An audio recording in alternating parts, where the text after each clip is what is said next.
এত কঠিন একটি বিষয় যে আমরা ইচ্ছা করলেই এটা সহজে আমরা আয়ত্ত করতে পারি না। আর এর ভিতর থেকে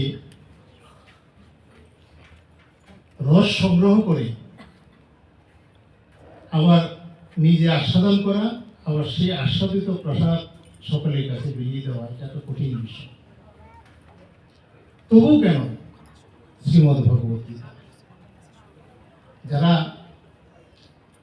আজকের এই আলোচনা সভার আয়োজন করেছেন, আমি আবারও সেই সমস্ত ভক্তচরণে প্রণাম নিবেদন করি।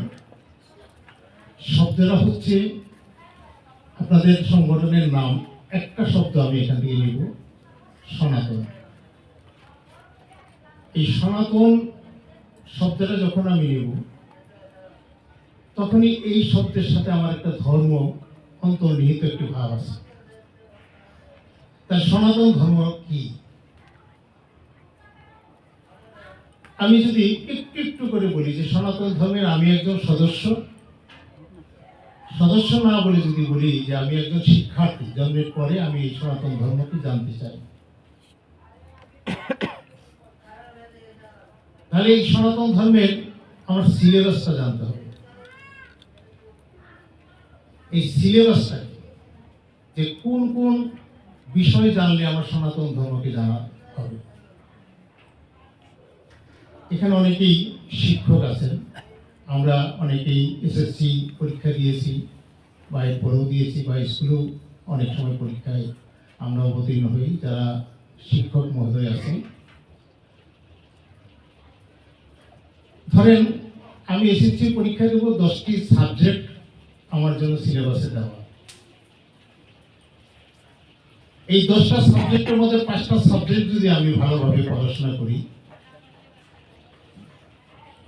আর 5টি আমি ভালো জানি না বা ওর দিকে আমি ফিরেও তাকালাম না, তাহলে এই 5টা সাবজেক্টের উপরে আমি যদি পড়াশোনা করি বা আমি পরীক্ষায় যদি অবতীর্ণ হই, এখানে মাস্টারমশাই যারা আছেন দয়া করে উত্তর দিবেন, কি আমাকে পাশ করে দিবেন? তো দিবেন? 10টা সাবজেক্টে 5টা দিলাম পরীক্ষা, আর 5টা দিলাম না, নিশ্চয়ই আমাকে পাশ দিবেন না। মনিন্দা কোথায় আছে না? পাশ করতে দিবেন? দিবেন না, না করে দিয়েছেন। আমি এইখানে একটু আলোচনা করতেছি। তাহলে আমার সনাতন ধর্মের প্রত্যেকটা সাবজেক্টগুলো কি, প্রথমে যদি বলি, এই সাবজেক্টের প্রথম হচ্ছে আমার বিয়ে।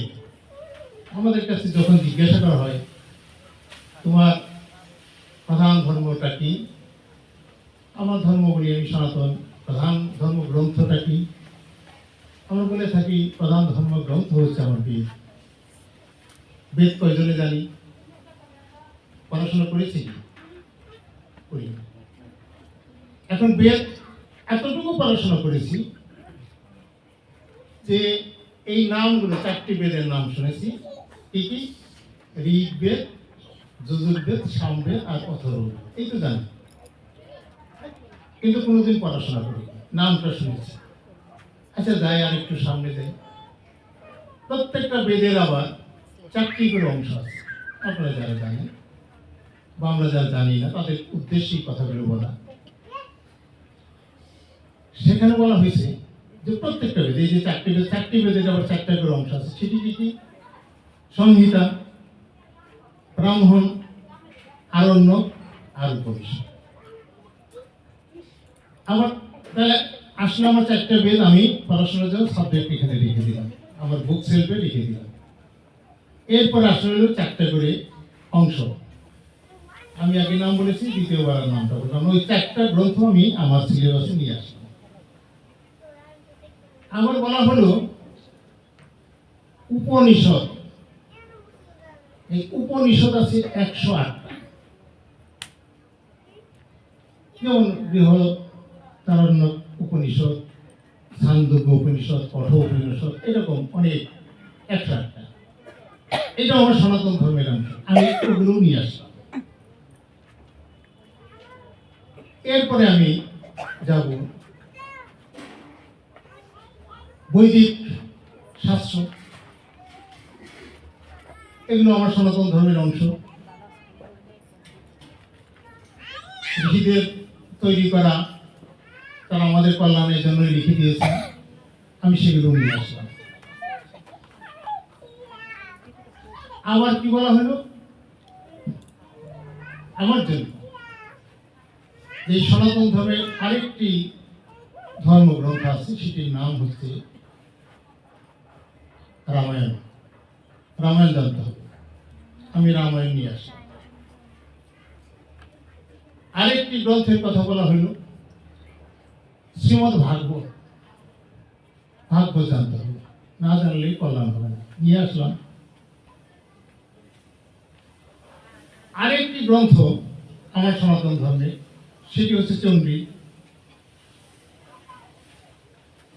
আমি কিন্তু এই যে নাম বলছি ছোট করে, কিন্তু এক একটা গ্রন্থ কিন্তু অনেক বড়, আপনারা সবাই জানেন। আমি চণ্ডীও নিয়ে আসলাম। কতগুলো হলো? অনেকগুলো, তাই না? এই কটা আমি নাম বললাম। তারপরে আবার ধরেন এগুলোর পরে আমার সনাতন ধর্মকে জানতে হলে আমার এই গ্রন্থগুলো জানতে হবে। আমি আগেই বলেছিলাম, এর যদি অর্ধেক জানি অর্ধেক জানি না, তাহলে কি আমার জানা হবে? জানা হবে না।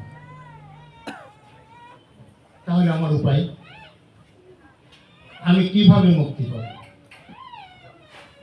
আমি সনাতন ধর্মের যে সমস্ত শাস্ত্র গ্রন্থ আমার জন্য নির্ধারিত করে দেওয়া হলো, আমি কিছু পড়াশোনা করেছি, কিছু পড়িনি, কিছু নিয়ম কানুন জানি, কিছু নিয়ম কানুন জানি না। অথচ বলা হলো যে তস্মা ছাত্রং প্রমাণং তে কার্যাকার্য ব্যবস্থিত।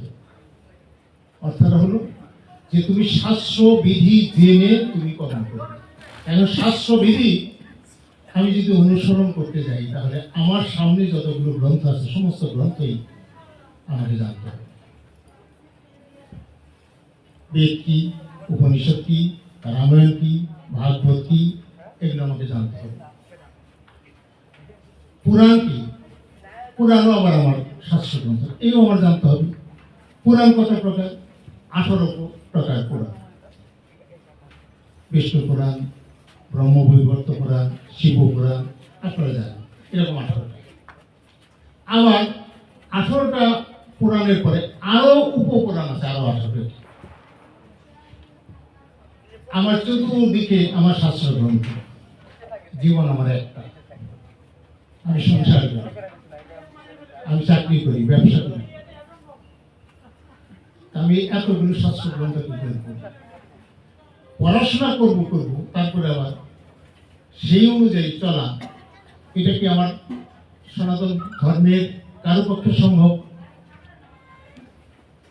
আমি জানি না কোনো মানুষের পক্ষে এতগুলো করা সম্ভব কিনা। আমি একটা সমস্যার মধ্যে ফেলে যাব, আপনাদের মনে হয় খুব বিরাট একটা সমস্যা,